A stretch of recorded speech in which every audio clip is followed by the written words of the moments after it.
Assalamualaikum warahmatullahi wabarakatuh. Kami dari kelompok 1 akan mempresentasikan hasil diskusi kami tentang konsep penelitian dan pengambilan keputusan pada mata kuliah metode penelitian bisnis. Next. Sebelumnya, saya akan memperkenalkan kelompok kami terlebih dahulu sebelum memasuki materinya.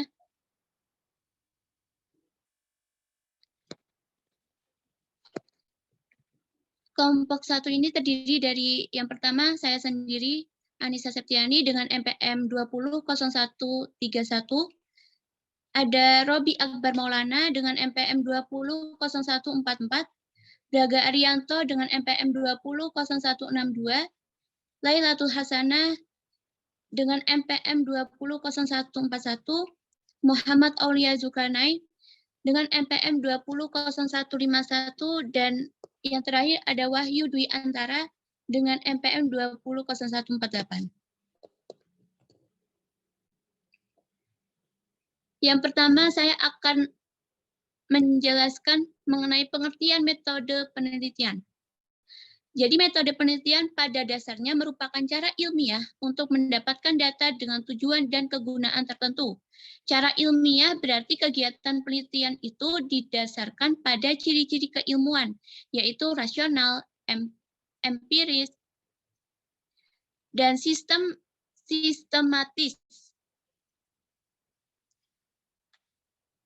Rasional itu sendiri berarti kegiatan penelitian itu dilakukan dengan cara yang masuk akal sehingga terjangkau oleh penalaran manusia.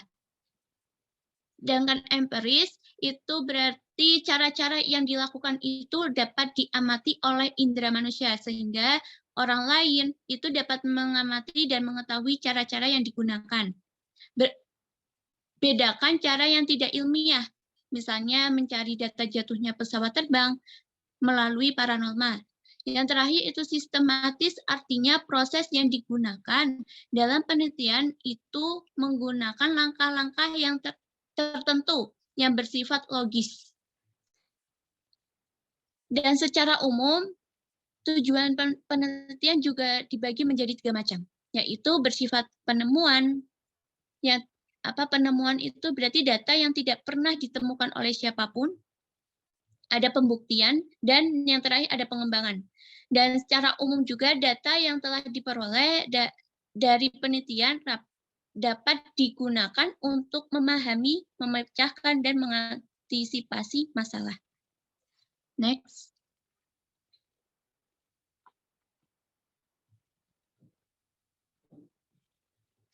Selanjutnya, saya akan menjelaskan tentang jenis-jenis penelitian. Nah, di sini jenis-jenis penelitian itu terbagi menjadi 4, yaitu yang pertama penelitian menurut tujuan, penelitian menurut metode, dan penelitian menurut tingkat eksplanasi, dan yang terakhir itu ada penelitian menurut jenis data dan analisis. Yang pertama saya akan menjelaskan tentang penelitian menurut tujuan. Next.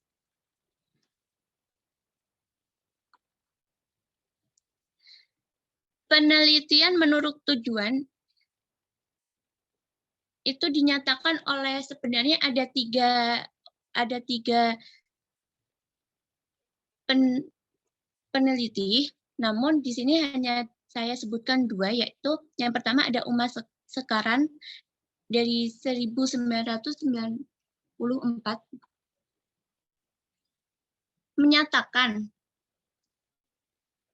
bahwa bila penelitian diarahkan untuk mendapatkan informasi yang dapat digunakan untuk memecahkan masalah, maka penelitian tersebut dinamakan penelitian terapan. Tetapi bila penelitian yang dilakukan diarahkan untuk memahami masalah secara mendalam, sedalamnya organisasi secara maka hal ini dinamakan penelitian dasar. Dan yang kedua itu ada Guy, ya pada tahun 1977 menyatakan bahwa sebenarnya sulit untuk membedakan antara penelitian murni dan terapan secara terpisah karena keduanya terletak pada satu garis kontunim. Dan GAI ini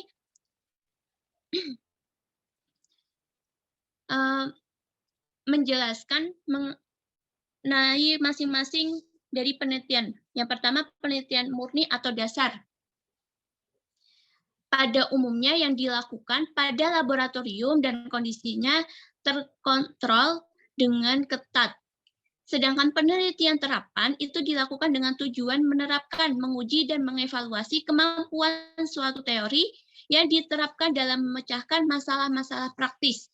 Jadi penelitian murni dasar berkenaan dengan penemuan dan pengembangan ilmu. Selanjutnya akan dijelaskan oleh rekan saya. Saya persilahkan. Selanjutnya saya akan menjelaskan tentang penelitian menurut metode. Yang pertama itu adalah penelitian survei. Penelitian survei adalah penelitian yang dilakukan pada populasi besar maupun kecil. Data yang dipelajari adalah data dari sampel yang diambil dari populasi tersebut, sehingga ditemukan kejadian-kejadian relatif, distributif, dan hubungan-hubungan antar variabel sosiologis maupun psikologis. Yang kedua adalah penelitian ex post adalah suatu penelitian yang dilakukan untuk meneliti peristiwa yang telah terjadi dan kemudian menurut ke belakang untuk mengetahui faktor-faktor yang dapat menimbulkan kejadian tersebut. Selanjutnya, penelitian eksperimen. Penelitian eksperimen adalah suatu penelitian yang berusaha mencari pengaruh variabel tertentu terhadap variabel yang lain dalam kondisi yang terkontrol sehingga secara ketat. Selanjutnya penelitian naturalistik. Model penelitian ini sering disebut model kualitatif. Model kualitatif adalah model penelitian di mana peneliti mempelajari keadaan objek alami secara di mana mereka adalah sarana utama. Teknik pengumpulan data dilakukan secara rekunsif. Hasil penelitian kualitatif lebih menekankan pada kepentingan daripada generatif. Contoh penelitian untuk mengungkap pentingnya ritual dan persembahan. Hubungan antara pengusaha yang memiliki biasugisme dan jumlah penjualan. Slide selanjutnya akan dijelaskan oleh rekan saya.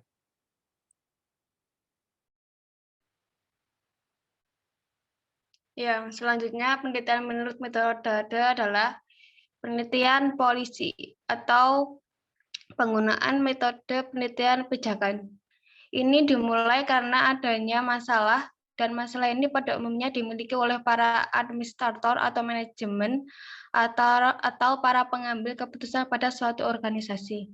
Menurut Marshak 1984 mendefinisikan bahwa policy research adalah suatu proses penelitian yang dilakukan pada atau analisis terhadap masalah-masalah sosial yang mendasar sehingga temuannya dapat direkomendasikan kepada pembuat keputusan untuk bertindak secara praktis dalam menyelesaikan masalah. Yang selanjutnya itu penelitian tindakan.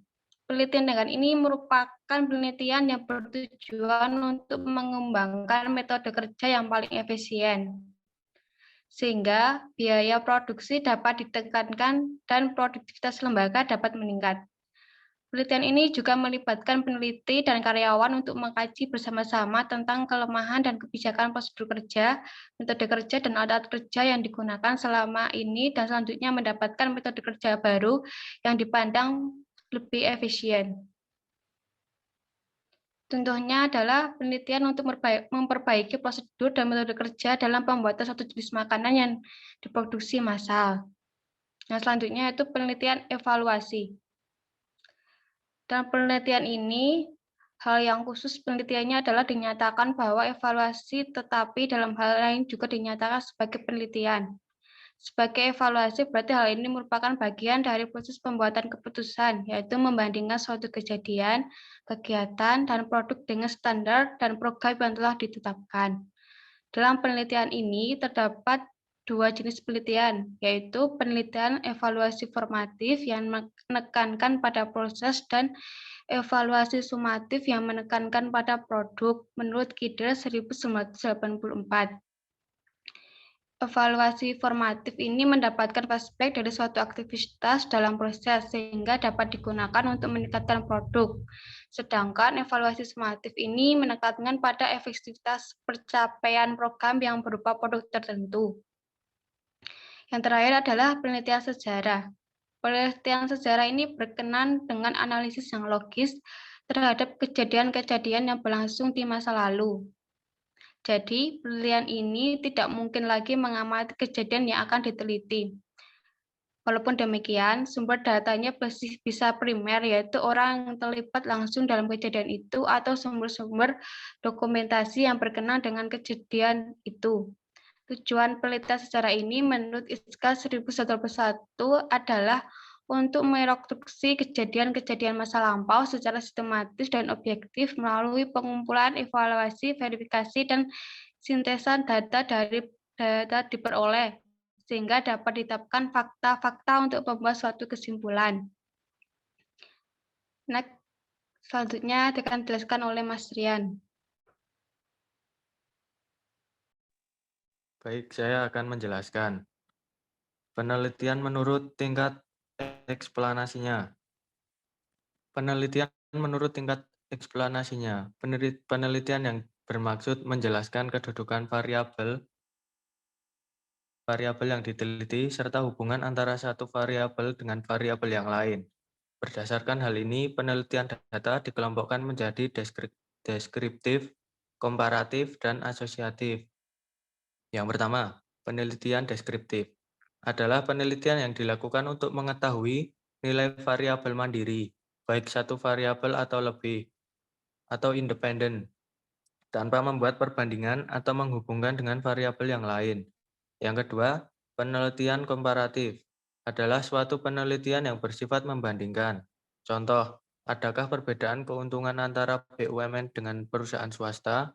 Yang kedua, adakah perbedaan nilai penjualan antara tahun 1997 dengan 1999 dan tahun 1999 adalah waktu yang berbeda. Yang ketiga, penelitian asosiatif atau hubungan merupakan penelitian yang bertujuan untuk mengetahui hubungan antara dua variabel atau lebih. Dengan penelitian ini, maka akan dapat dibangun suatu teori yang dapat berfungsi untuk menjelaskan, meramalkan, dan mengontrol suatu gejala. Bentuk hubungan antara variabel ada tiga, yaitu yang pertama simetris.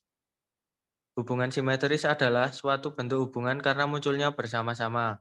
Contoh, ada hubungan antara datangnya kupu-kupu dengan tamu. Kalau ada kupu-kupu masuk rumah, diramalkan akan ada tamu. Yang kedua, hubungan kasual. Hubungan kasual adalah hubungan sebab akibat. Bila X maka Y. Contoh, bila gaji pegawai negeri maupun swasta naik, maka daya beli masyarakat akan naik. Jadi yang menyebabkan daya beli naik adalah kenaikan gaji. Yang terakhir yaitu hubungan interaktif atau resiprokal. Adalah hubungan yang saling mempengaruhi. Bila pengeluaran untuk iklan naik, maka nilai penjualan juga akan naik. Dan bila nilai jual naik, maka biaya untuk iklan akan naik juga.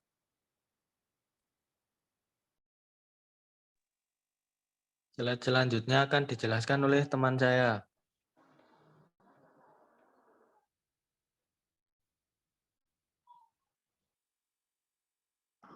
Baik, selanjutnya penelitian menurut jenis data dan analisis. Seperti yang telah dikemukakan pada pengertian penelitian, bahwa pada dasarnya meneliti itu adalah ingin mendapatkan data objektif, valid, dan reliable tentang sesuatu hal atau variabel tertentu. Sehingga jenis data dan analisisnya dalam penelitian dapat dikelompokkan menjadi dua hal utama, yaitu data kualitatif dan data kuantitatif. Pada suatu proses penelitian, sering hanya terdapat satu jenis data, yaitu kuantitatif atau kualitatif saja. Tetapi mungkin juga gabungan keduanya. Dalam analisis data juga terdapat dua macam, yaitu analisis data kuantitatif dengan statistik dan kualitatif atau tidak mengutamakan statistik. Jadi data kualitatif adalah data yang berbentuk kata, kalimat, skema, dan gambar. Data kualitatif adalah data yang berbentuk angka atau data kualitatif yang diangkakan. Data kualitatif yang diangkakan atau scoring misalnya terdapat dalam skala pengukuran. Suatu pernyataan atau pertanyaan yang memerlukan alternatif jawaban. Sangat setuju, setuju, kurang setuju, dan tidak setuju, di mana masing-masing sangat setuju diberi angka 4, setuju diberi angka 3, kurang setuju 2, dan tidak setuju 1. Selanjutnya, data kuantitatif akan dijelaskan oleh rekan saya, Robi. Baik, saya akan menjelaskan tentang penelitian kuantitatif. Dasar penelitian kuantitatif didasarkan pada paradigma positif yang bersifat logiko-hipoteso-verifikatif, yaitu cara mendapatkan pengetahuan dengan langkah-langkah tertentu. Yang terdiri dari pertama, pengajuan masalah. Kedua, yaitu penyusunan kerangka teori. Selanjutnya, perumusan hipotesis. Keempat, pengujian hipotesis. Dan yang terakhir, kelima, yaitu penarikan kesimpulan. Ada 3 asumsi dalam penelitian kuantitatif. Yang pertama, asumsi pertama yaitu penelitian kuantitatif, yaitu objek atau fenomena dapat diklasifikasikan menurut jenis, sifat, struktur, bentuk, dan sebagainya. Berdasarkan asumsi ini, maka peneliti dapat memfokuskan pada penelitiannya pada sebagian dari konteks bisnis yang berupa variabel tertentu dari suatu objek penelitian yang menjadi masalah. Yang kedua yaitu asumsi ilmu determinisme atau hubungan sebab akibat. Asumsi ini menyatakan bahwa setiap gejala ada yang menyebabkan. Perusahaan bisa bangkrut karena ada yang menyebabkan. Nilai rupiah bisa jatuh karena ada yang menyebabkan. Orang malas kerja karena ada yang menyebabkan. Itulah contohnya. Manajer tidak disenangi bawahan karena ada penyebabnya. Berdasarkan asumsi pertama dan kedua, maka peneliti dapat memilih variabel yang diteliti dan mencari hubungan antara satu variabel dengan variabel lain. Dengan demikian, judul penelitiannya dapat berbunyi hubungan X dengan Y, pengaruh X, dan X2 terhadap Y. Asumsi ilmu yang ketiga adalah bahwa suatu gejala tidak akan mengalami perubahan dalam waktu tertentu. Kalau gejala yang diteliti itu berubah terus-menerus, maka akan sulit untuk dipelajari atau dipahami. Mahasiswa yang ujian tesis atau yang disertai adalah mempertahankan data masa lampau yang mungkin saja pada waktu ujian data dari objek yang diteliti sudah berubah, apalagi data dari bidang sosial. Maka pada penelitian kuantitatif diharapkan menggunakan data yang tidak berubah-ubah pada waktu tertentu. Karena mudah. Berdasarkan asumsi tersebut di atas dan juga berdasarkan pada metode ilmiah yang bersifat logiko-hipoteko-verifikatif, maka proses penelitian kuantitatif akan bersifat linear. Seperti telah dikemukakan dalam pengertian bahwa penelitian itu pada prinsipnya adalah untuk menjawab masalah. Masalah merupakan penyimpangan dari apa yang seharusnya dan dengan apa yang terjadi dengan yang sesungguhnya. Penyimpangan antara aturan dengan pelaksanaan, teori dengan praktek, perencanaan dengan pelaksanaan, dan sebagainya. Itu adalah contoh. Penelitian kuantitatif bertolak dari studi pendahulunya dari objek yang diteliti atau premier studi untuk mendapatkan yang betul-betul masalah. Masalah tidak dapat diperoleh dari belakang meja. Oleh karena itu, digali melalui studi pendahuluan melalui fakta-fakta empiris. Supaya peneliti dapat menggali masalah dengan baik, maka peneliti harus menguasai teori, membaca berbagai referensi dengan baik, maka masalah tersebut dirumuskan secara spesifik dan pada umumnya dibuat dalam bentuk kalimat tanya. Selanjutnya akan dijelaskan oleh Mas Braga kembali.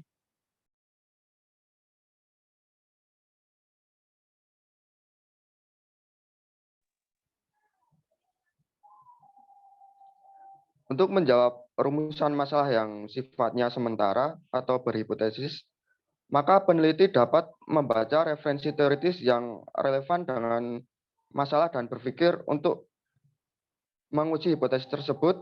Peneliti dapat memilih metode atau strategi atau pendekatan atau desain penelitian yang sesuai. Pertimbangan ideal untuk memilih metode itu adalah tingkat ketelitian data yang dapat diperoleh dan konsisten yang dikehendaki.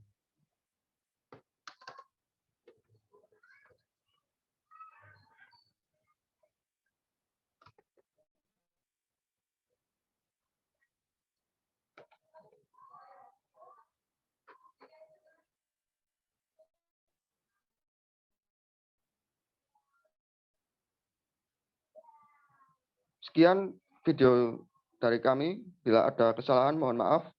Wassalamualaikum warahmatullahi wabarakatuh.